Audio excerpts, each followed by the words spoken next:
नमस्कार. गोंदवलेकर महाराज प्रवचन 26 नोव्हेंबर. भगवंताशी आपले नाते जोडावे. भगवंताचे नाम मुखातून येण्यापेक्षा मुकेपण बरे नाही का? दृष्टी जर भगवंताची मूर्ती पाहत नसेल तर ती दृष्टी काय कामाची? आपले कान त्याची कीर्ती जर ऐकत नसतील तर ते कान काय कामाचे? डोळ्यांनी भगवंताची मूर्ती पाहणे, मुखाने भगवंताचे नामस्मरण करणे, कानांनी त्याचेच गुणानुवाद ऐकणे हाच खरा अभ्यास आहे.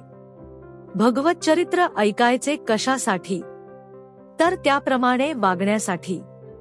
भगप्राप्तीसाठी एक सुलभ उपाय आहे. भगवंताशी आपले नाते जोडावे, कोणते तरी नाते लावावे. भगवंत हा माझा स्वामी आहे, मी त्याचा सेवक आहे, तो माता, मी लेकरू, तो पिता, मी पुत्र, तो पती, मी पत्नी, तो पुत्र, मी आई, तो सूत्रधार, मी बाहुले, असे काही नाते लावावे. मुलगा दत्तक घेतल्यावर मग त्याच्याशी पुत्रप्रेम लावतो की नाही? लग्न होण्यापूर्वी कोण नवरा आणि कोण बायको, पण लग्न होताच ते नाते लावतो आणि सहवासाने प्रेम वाढवितो.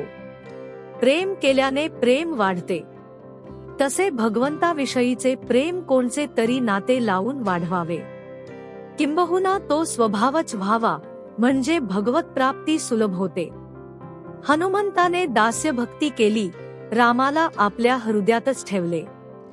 गुहकाचे रामावर तसेच प्रेम होते.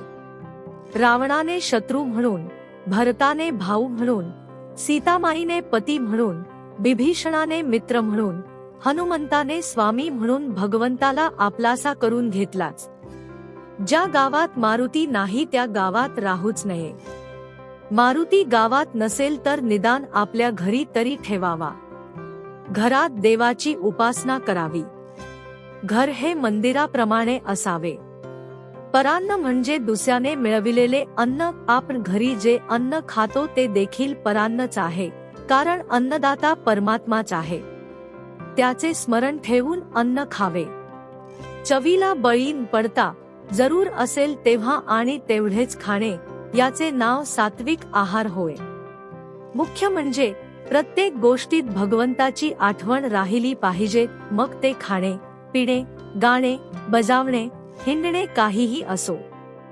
गायनामध्ये ठरलेल्या सुरात शब्द म्हणायचे असतात, त्यामध्ये भगवंताची आठवण राहणे कठीण असते. गायन हे करमणुकीकरिता असले तरी भगवंताला अशा प्रेमाने आळवावे की त्याच्या डोळ्यात पाणी यावे. राम आपल्या जरुरीपुरते कुठेही देतो, म्हणून भगवंत देईल त्यात समाधानाने राहायला शिकावे. प्रपंचात दुःख प्रसंग आले म्हणजे मग रामस्मरण होते, तसे ते सर्व काळी करावे. तसे ते सर्व काळी करावे. रामावर श्रद्धा पूर्ण असावी, म्हणजे आपली काळजी त्याला वाटते. भगवंताच्या नामात राहिल्यावर त्याला आपलासा करून घ्यायला निराळे काही करण्याची जरुरी नसते.